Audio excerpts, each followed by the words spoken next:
Good morning. I appreciate the opportunity to be a part of this conference, which is going to be discussing some of the most important issues affecting the relationships within Congress and the executive, relationships between government and its people, and the national security of our nation.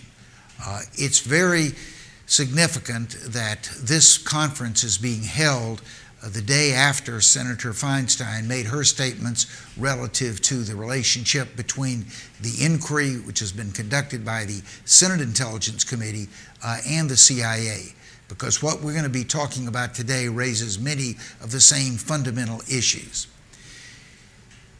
Immediately after 9/11, the leadership of the House and Senate asked the chairs of the House and Senate Intelligence Committee to do what Congress had never done in 200 years, and that is to form a joint committee for purposes of conducting an inquiry as to what had happened in 9/11, with particular focus on the role of the United States intelligence community.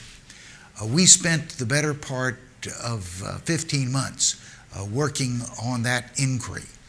We had staff that represented persons who were knowledgeable in each of the intelligence community. We had persons who'd had experience in the Department of Justice and other law enforcement related agencies of the federal government. We conducted hundreds of interviews, read thousands of pages of documents, and in December of 2002 produced an 800-plus page report. That report took over 6 months in the declassification process, and when the report was returned in publicly releasable form, there were a number of specific redactions. There were names and places and other specific pieces of evidence which were withheld.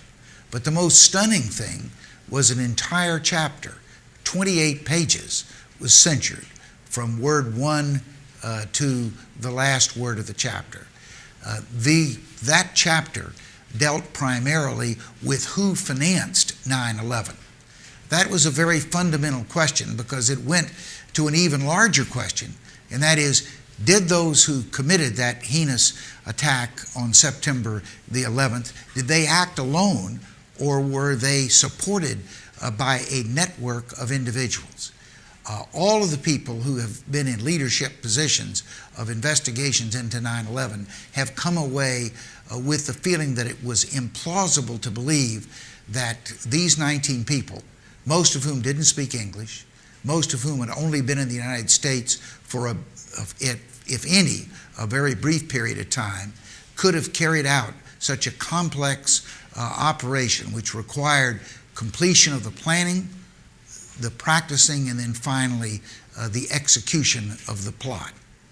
A key part of that question of whether they acted alone or had support related to the financing of 9/11. How could these people have financed a project that was as expensive in terms of the cost of the 19 individuals without having some support network?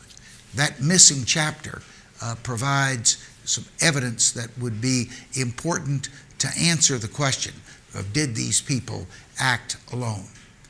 That chapter has now been censured since the summer of 2003 for over 10 years. Whatever reason there may have been for the initial censorship has long since passed. At the time that we heard that it was being censured, Senator Dick Shelby, a Republican from Alabama who was the vice chair of the Senate committee, and myself as chair, both agreed that there was no reason to censure that 28-page important chapter. No reason for national security reasons. But here we are 10 years later, and it continues to be censured. I want to thank the members of the Congress who are taking the leadership in using the prerogatives and I think obligations that Congress has in our system to demand that the executive release this information. It is important for a number of reasons. It's important for justice. There are thousands of Americans who are currently litigating against countries like Saudi Arabia and other entities for their complicity in 9/11, and therefore their responsibility to accept some of the horrific costs which have befallen those families because of the loss of a loved one. That justice to date has been denied, in part because important information that would sustain their claims have been withheld, such as this 28-page chapter. Second, it's important to set the historical record correct. If we are going to not repeat the past, but learn from the past in order to avoid incidents such as 9/11 in the future, we need to know everything we can as truthfully and fully as possible about what actually happened on 9/11 and in the preparation for 9/11. And finally, it's a matter of current national security. If you feel, as I do, that there was a network of support for the 9/11 hijackers, what reason do we have to believe that that network was abandoned immediately after 9/11? What reason do we have to believe that it's not in existence today, ready to be used for a future attack against the United States? These are the issues that are at stake in the question of whether the executive branch, with the concurrence and leadership of the members of Congress, will make this information available to the American public, so we will be a more just, a more informed, and a more secure nation in the future. I again express my appreciation for those who are leading this effort, and I wish you well. Thank you.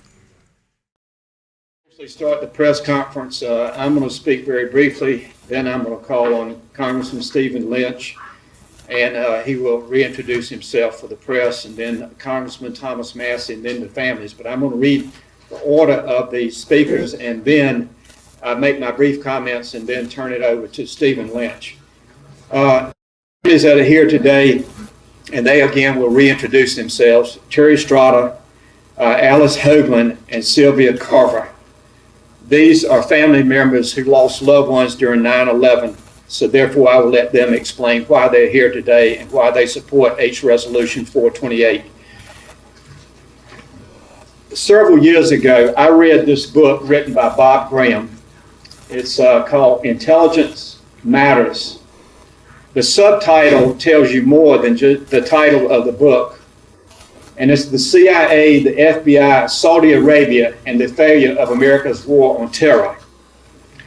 If you remember, Bob Graham was one of the co-chairmen of the 9/11 Commission. And he, for a number of years, has been outspoken on this issue of the 28 pages, of why the 28 pages in the report were classified. And he has been calling for a declassification of the 28 pages. I want to give him the credit today because he is the one that got me interested in this issue. I'm from North Carolina. I have never met with so many families that have lost loved ones in the three tragedies that happened on 9/11. After reading the information, the way the process works very quickly, a member of the House has to write a letter to the chairman, Mike Rogers, and the ranking member, Dutch Rupenberger, and ask permission to go down in a classified setting to read the information. So we write the letter, and mine took about 3 or 4 weeks before they responded back to say that we give you the authorization. The room is guarded, which we can understand is very much needed probably. And then when you go in to read the 28 pages, you have someone sitting with you. So you cannot take any notes. It's whatever you might remember. And we cannot divulge, or we would be in serious trouble here as a member of Congress if we divulged any of the information that we read. A couple of other points very quickly. I do not think a nation like America will remain strong if the nation does not demand the truth. And after reading the 28 pages, I can honestly say, my opinion, I can't speak for these two men, there's nothing that deals with national security. There are other issues, but not national security issues. That's why the call by the families across this nation, with 3 families being here today, the families have called on Congress for a number of years, along with Senator Bob Graham, to declassify the 28 pages. And I want to thank the families for being here today. I will close this press conference and we will allow you to ask questions. But with that, I'm going to ask Stephen Lynch from Massachusetts if he will speak, and then Thomas Massey from Kentucky will follow him, and then the families will come up. So thank you for being here today. And Stephen Lynch is a co-sponsor of this legislation. Thomas Massey has joined Stephen and myself and 4 other members of the House in this legislation calling for the President to release this information. And so therefore we need for you to put pressure on your representative back home to join in this effort for the truth. Stephen Lynch. Okay, thank you, Walter. Thank you, my friend. First of all, I want to thank the families for being here.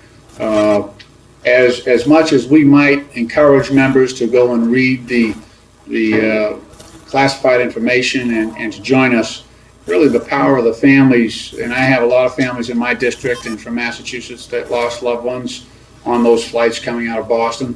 And so I just want to thank you for turning your loss and your grief into a positive step for all of our country. And I think it's very important to have your support. We appreciate it.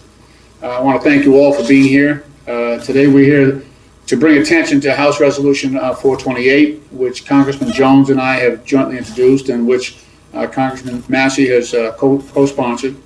In December, we initially introduced this bill, and this important resolution calls for the declassification of the 28-page section of the Joint Congressional Inquiry into intelligence activities before and after the terrorist attacks of September of 2001. It is important to remember that these were not simply sections that were redacted, which is quite common in these type of intelligence reports. This 28 pages was excised. So the entire section, 28 pages, was removed from the body of work that was actually presented to the public. I'd like to begin by thanking my dear friend and colleague, Congressman Jones, for all of his efforts on behalf of this issue and for our families and for our country, and for working with me to craft this resolution. I'd also like to acknowledge former Senator and former Chairman of the Senate Select Intelligence Committee, Bob Graham, for his work. He was unable to be here with us today, but he did send a message of support, and Senator Graham has worked tirelessly to see that these pages are made public. I've had the opportunity to maintain contact with him by phone, and also here again today, our families of the victims of the tragic attacks on September 11, 2001. Our nation suffered a terrible loss, and we were all devastated by the horrific events on 9/11. Another strange coincidence is that I was elected in the Democratic primary in Massachusetts on September 11th. That's the day I'm the first post-9/11 member of Congress. So the world changed, Washington changed, my responsibility changed, a lot of lives changed on that day, and that is not lost on me. But importantly, the families here today, men and women who lost sons, daughters, mothers, fathers, husbands, wives, brothers and sisters, their families and their lives were forever altered that day. The American people and the families of the victims in particular deserve answers and deserve the opportunity to have a greater understanding of these events, and that has yet to happen, unfortunately. 12 years after the attacks, many unanswered questions still remain. I strongly believe that these pages contain information that is vital to a full understanding of the attacks on 9/11 and the circumstances that led to them. But this is not only a question of transparency, which Walter talked to. It's not just that transparency is good in this case and looking back and answering questions. I think also these 28 pages, the nature of the disclosures here, I think is instructive to our foreign policy going forward. So it is not just looking backward, it is actually informing Congress to make sound, solid decisions going forward. That might be the most valuable. While there is certainly decency and justification for releasing these documents, there's also, I think, instructive value going forward. I read the classified sections this past October after being encouraged to do so by my friend, Mr. Jones. And after reading them, it became clear to me that we owed it to the families of the victims and to the American public to work to make these pages available. I do want to just add a little of the details as Walter correctly laid out sort of the situation. You know, it's a somewhat cumbersome process for a member of Congress that has 9,000 other things to do. But you've got to submit your letter down there, you go down, and they sit with you, and you know, you really don't have an opportunity to answer questions, and you're not allowed to take any notes. But after reading the 28 pages, I only said one thing during the time that I was there. And at the end of the day, I informed both intelligence officers who were there with me that day. I said, I need to be honest with you. And I said, when I get up from this table and I go out that door, I said, I am going to sponsor a resolution before the United States Congress to make this information public. And they both scratched down notes of their own. They were allowed to keep notes, but I said, that's how important I think this is. And I said, I think it's important that I be honest with you because I feel so strongly about this. I'm pleased to be working with my colleagues from North Carolina, Congressman Walter Jones and Mr. Massey from Kentucky. I think Mr. Grimm from New York is on board. I know that, I'm trying to thank Congress from California, Alcee Hastings from Florida, Congressman California, Dana Rohrbach is also on board. And so we have growing interest because of the involvement of the families of the victims. And we want to make sure that these pages see the light of day. And I want to take this opportunity just to urge my colleagues in the House of Representatives to review these pages and work with us to ensure that they are declassified, to encourage the President to take that step and declassify these documents. Thank you. May God bless you. May God have mercy on the victims and their families. And may God continue to bless these United States of America. Thank you. Thank you, Steve. I'm going to be brief. I want to echo the statements of Congressman Jones and Congressman Lynch. I'm Thomas Massey from Kentucky. Look, this is something that the families deserve to know. This information, it's been over a decade, 13 years since this event happened. And we've had a narrative in the media and in the press and in the collective American conscience of what happened that day, but I don't think it's fully informed, and it won't be fully informed until everybody gets to see these 28 pages. And just to echo what Congressman Lynch said, I'm here for the families, but I'm also here for our country to look forward. We have to decide how to prevent another 9/11 type event from happening. Until you have the full picture of what actually happened, the intelligence picture, how can you participate in that debate? How can we know that what we do will prevent another 9/11 from happening? And how can we know that some of the things that maybe we would otherwise endeavor to do might be overreactions? So also I want to talk about the experience of sitting down and reading these 28 pages. It's in a room where it's soundproof and you're escorted in there and you're escorted out and there are no notes. But this is something that's sort of shocking when you read it. As I read it, and we all had our own experience, I had to stop every couple pages and just sort of absorb and try to rearrange my understanding of history for the past 13 years and the years leading up to that. It challenges you to rethink everything. And so I think the whole country needs to go through that. It's going to be difficult and it could be embarrassing. But that is no reason to keep the truth from the American people. I want to finish with two challenges.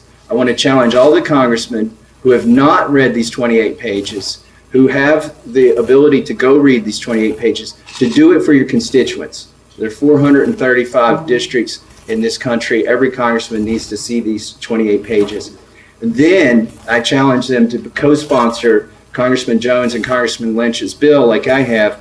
And finally, the final challenge I want to issue is to those who would keep these pages secret. You need to have your own press conference. You need to be held to a standard to answer the questions. Why do you want to keep these 28 pages secret? In my estimation, as shocking as the 28 pages are, and as much as they sort of rearrange my understanding of what happened, I don't think it would hurt our national security to release this, and it would give families the answers they deserve as well. Thank you very much. Thank you, Thomas. Terry STRADA, if you'll come up and read and introduce yourself again. Yes, I will. Thank you. Thank you. Thank you. Hi, my name is Terry STRADA. It is an honor and a privilege to be here today, and I thank you for your time. I co-chair the JASTA Action Committee with Sharon Premley, and for the last 12 years serve on the steering committee of 9/11 Families United for Justice Against Terrorism. I speak on behalf of over 6,000 family members and survivors. I am joined today with other members of the 9/11 community, and on behalf of everyone here, I would like to thank Congressman Walter Jones and Stephen Lynch for introducing House Resolution 428. I also thank former Senator Bob Graham, who has tirelessly advocated for disclosure of the section of the Joint Inquiry's report that has been kept a secret for 12 long years. I want to tell you why House Resolution 428 is so important and introduce to you fellow 9/11 family members who are also here to convey why we need this resolution to pass. Like all of them, I suffered a heartbreaking personal loss on September 11th. My husband Tom was killed while at work for Cantor Fitzgerald in the North Tower of the World Trade Center on the 104th floor. He was the love of my life. Our children were 7, 4, and 4 days old. Tom is a devoted family man, and we miss him each and every day. Because of 9/11, my children are 3 amongst 3,000 children who suffered the loss of a parent at the hands of terrorism and are growing up today without a mother or a father. Ground Zero rescue workers are sick and dying to this day. Even after 12 long years, the death toll continues to rise. I stand here today in support of House Resolution 428 because I don't believe people should get away with murder, and that is exactly what has happened. The people who gave financial, material, and logistical support to the 19 hijackers, though equally responsible along with the actual hijackers, have been held free from any accountability. No one has been held accountable in the eyes of justice for the murder of thousands of innocent men, women, and children killed here in America, in our country, on our soil. One chief obstacle to accountability has been the fixation on obsessive secrecy afforded to protect those responsible for the murder of our friends and our family on 9/11. I say our because I recognize that on 9/11 we all lost someone we love. And what brings us here today should concern all Americans. While my children and I lost Tom in that attack, the secrecy that continues to protect the behind-the-scenes supporters of terrorists continues to threaten all Americans. For our own security, we cannot continue to allow our government to keep secret the most crucial facts of the worst terrorist attack on American soil.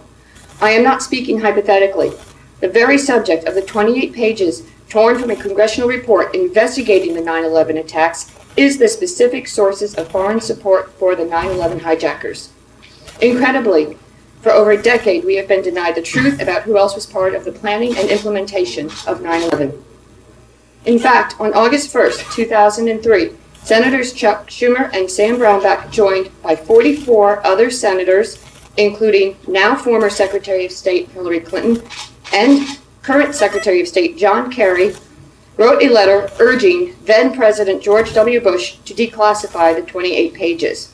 Imagine that, 2003, 10 years ago. In that letter, they said, and I quote, "Unfortunately, because all but 2 pages of the entire section have been deemed too secret for public disclosure, the American people remain in the dark about other countries that may have facilitated the terrorist attacks." End of quote. In my book, deeming too secret equates to lying. Why was the decision made to keep the truth from my family and the American people? Sadly, the answer has become painfully clear.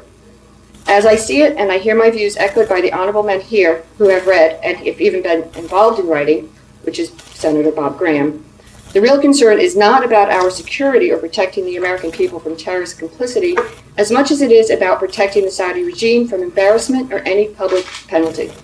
Sadly, concern for Saudi relationships has taken precedence over the safety of the American people. I am not here to advocate the public release of information that would place our nation's security at risk, but I also cannot condone excessive secrecy simply to appease the so-called allies while they plot against us. And as you've heard today, the representatives here, they do not believe anything in this report jeopardizes national security. These are honorable public servants, and I believe them.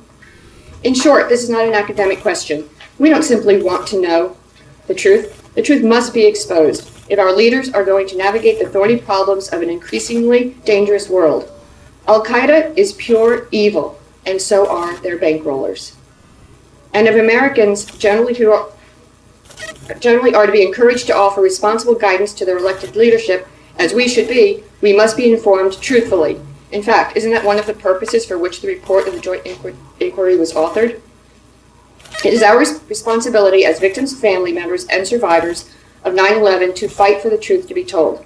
It is our government's responsibility to expose other criminals of 9/11, the bankrollers, no matter who they may be. And it is you, the press's responsibility, to report the whole truth, to report who funded the terrorist attacks that took place here over a decade ago, and who continues to fund attacks taking place all over the world. The omission of such facts leaves us all less informed, more vulnerable, and less safe.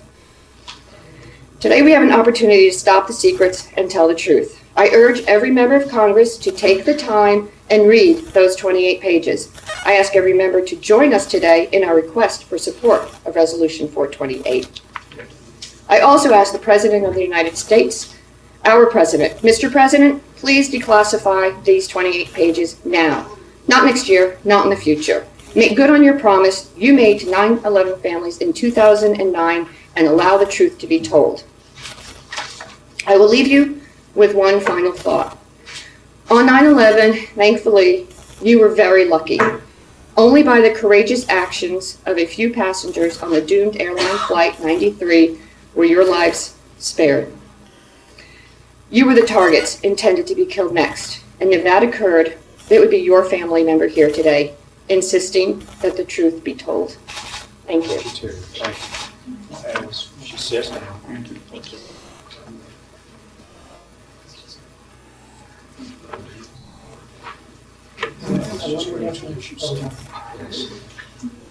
Good morning, everybody. My name is Alice Hoagland. I'm usually about 4 octaves higher, but got a little cold on my way to Washington. I'm very grateful this morning for the words of Congressman Massie and Congressman Lynch and Congressman Jones. I'm so grateful that this horrible situation is finally going to come to an end. As Terry alluded, Flight 93, according to its hijackers, according to Khalid Sheikh Mohammed, the mastermind of 9/11, so-called, Flight 93 was intended to smash into the Capitol dome. Instead, because of the actions of a handful of guys on board Flight 93, it smashed instead into the soft soil out in southwest Pennsylvania, killing no one except those on board. 40 innocent people and 4 loathsome, thuggish hijackers. I joined this group of 9/11 family members and these fine congressmen in our effort to make sure that the full truth about 9/11 is brought forward. Before there was the 9/11 Commission, there was the joint inquiry into the intelligence community activities of the terrorist attacks of 9/11, and that was published in December of 2002. And as Congressman Jones has said, Senator Bob Graham was one of the important writers of the 28 excised pages. Those pages are unavailable to us, and they're just about unavailable to the congressman, I gather from what they're telling me. It would be a very intimidating thing to go down flights of stairs and read something and wish you could take notes and not be allowed to because of the watchful gaze of a security officer. I'm going to quote Senator Graham, why it's so important that the President of the United States, Barack Obama, reconsider this ill-advised notion that those 28 pages do not affect us today. Senator Graham says, in this case, the presidents have withheld aggressively and extensively, and by that have both kept the public from fully knowing what happened. And because there has been no flow of information, they contributed to the issue now increasingly being looked upon as one of past history. And if we look upon the lessons of 9/11 as past history, we do so at our peril. Because as we know from the tragic news coming out of Malaysia, the specter of terrorism still lives with us. We still face it every day. And if we become complacent in the face of these 28 unavailable pages and in the face of mounting evidence that we are still the targets of terrorism, we will be affected by terrorism. My heart goes out to you all for making sure that this issue stays alive as I sit in fellowship with the folks here who've lost their loved ones at the Pentagon, at the World Trade Center, and on Flight 93. Thank you very much. Thank you, Thomas. Thanks, John. Sylvia.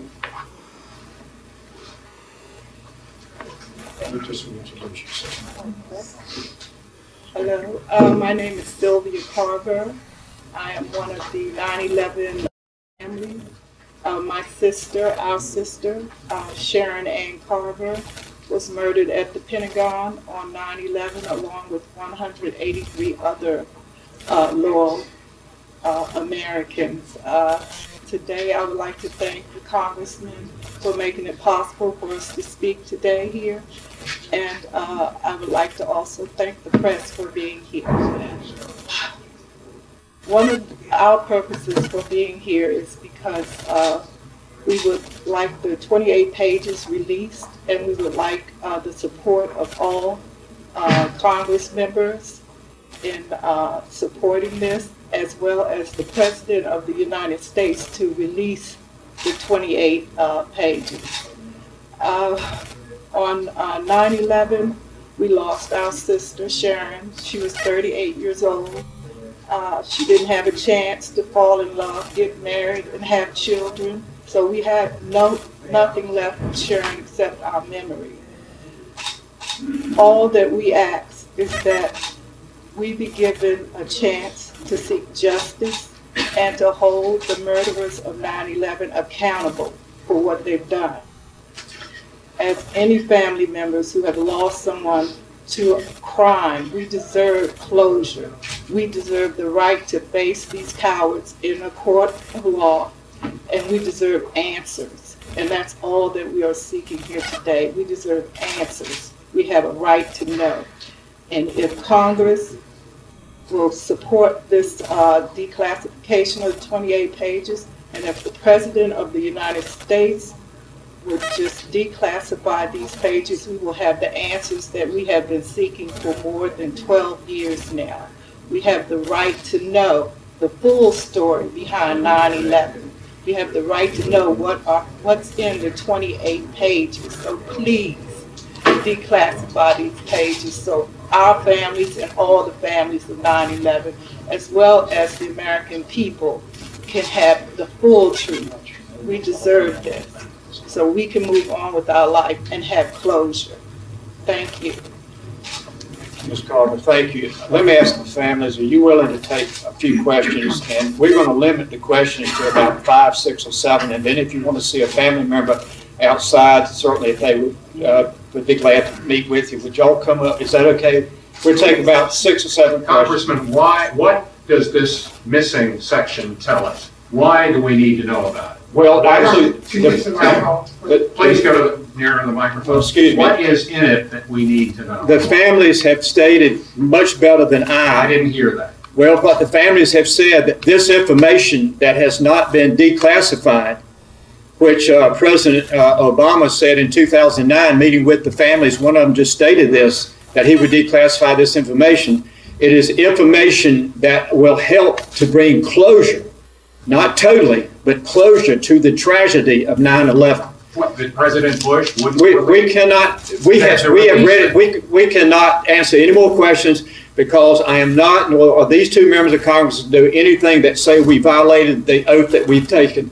So with that, if you would like, I'll let Stephen speak or Thomas, but then I want the families to come up and we'll take 5 or 6 questions because they've been here. This is very painful. I think you all understand the nature of classified information and the obligations that we're under.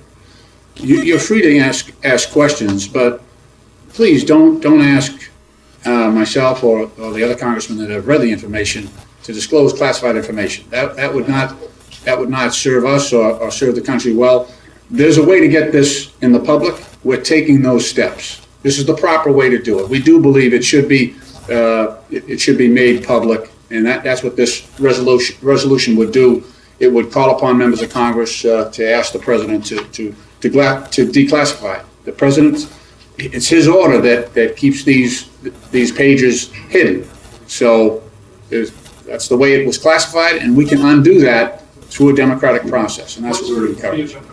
What sort of feedback have you gotten from the leadership on this resolution? My understanding is, perhaps incorrectly, that it's sitting in committee and there hasn't been any action on it. That would seem to suggest there's a whole lot of support. Real quickly, because I want the families to have their time with you if they want to have that time. This is the beginning of a process. We have done radio shows nationally. We have great interest, and newspapers have called. We are beginning to beat the drum today. That's what this news conference is about, is beating the drum, and every beat of the drum says, we want the truth. We want the truth. And that's what this is about, and it's not going to go away. Today is not the end of this effort. Today is the beginning, and we're going to win this for the families and for the American people. Amen.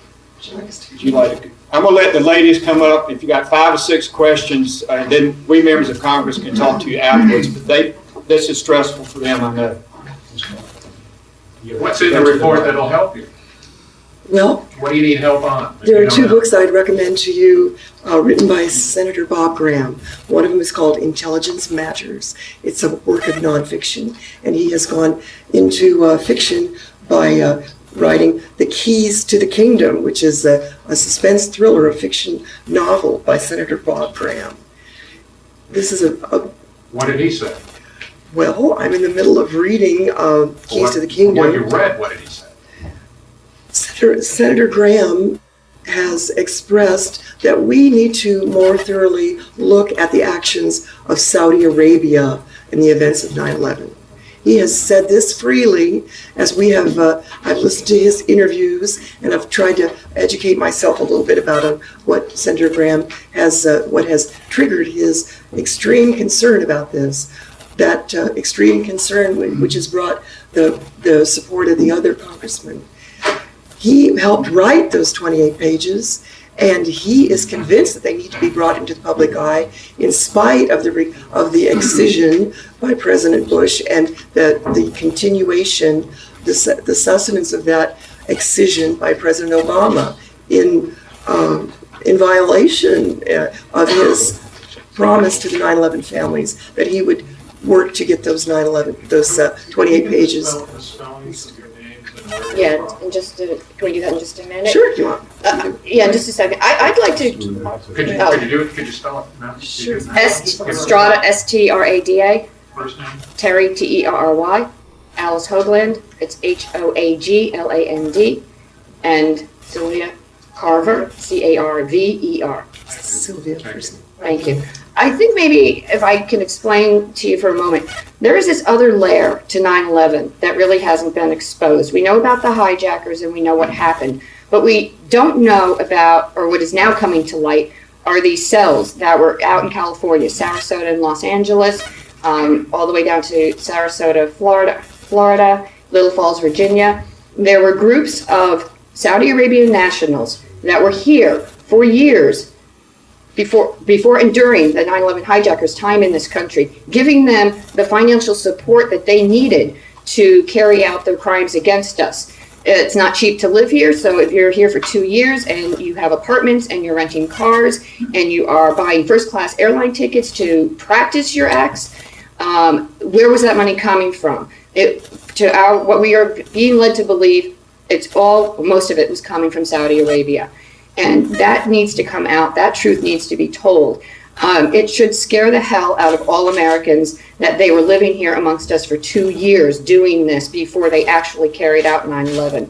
And to me, that's a big reason why these 28 pages need to be released. It speaks to the financial assistance that was given to some of the 9/11 hijackers while they were here living in this country for nearly 2 years. Yes. Two questions for the family members. Number one, you referenced the meetings that took place, I believe, in February of 2009 in the Oval Office. What was the understanding that you got from President Obama? Obviously, it was a priority for him to meet with you one of his very first weeks in office as president. Right. What's your understanding of what he actually promised to do at the time? If you can say something about that. Yes. Well, I didn't get invited. I was out in California. I was. No, So we're gonna but I see- do know from a 9/11 family member that was there. She has told me herself personally that they asked him, will you declassify the 28 pages? And he said yes, that he would. Good. That's wonderful. We'll take one or two more questions and then we bring it to an end. Anyone, if you don't have. Where are you from? I didn't get that earlier. I'm from Los Gatos, California. New Vernon, New Jersey. White Plains, Maryland. I understand that the federal courts have recently reinstated a lawsuit and have basically said that a number of named individual Saudi officials and at least one private entity, Dala Aviation, are now once again subject to federal court. Could you say something about that action? Well, we know that the release of those 28 pages would be very interesting, vital for the pursuit of actions against Saudi Arabia by the 9/11 family members. But beyond that, it's important to release those 28 pages because our national security is going to be threatened going forward. If we continue to think of Saudi Arabia as an ally, we will be led down the primrose path.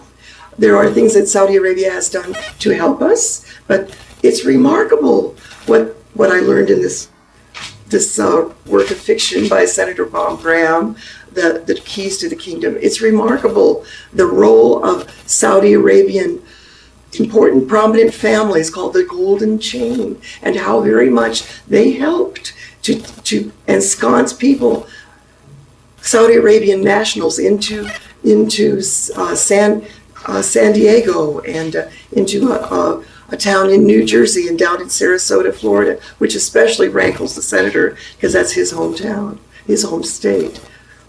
All right, we'll take the question back here, and this will be the last question, but you can see the ladies if they want to talk to you when we finish the news conference. This will be the last question. But don't you think that there's at least some national interest in the relationship with Saudi Arabia? Obviously, the administration, the State Department think that there is a value there, and also therefore in having kept the 28 pages classified for so long. Are you asking me? Any I think that it is extremely valuable to maintain our relationship with Saudi Arabia. But I think that it is important for us to go into it with our eyes open, to understand Saudi Arabia's sympathies and its past actions, and to realize that there is not an entire, that is not innocuous, that the relationship is flawed. And it is political in some respects. How do you know the 28 pages deal with Saudi Arabia? Well, because Senator Graham has said so. You will see his video. It Yeah, will become and he- available after this press conference. He has said it a number of times. He has said it.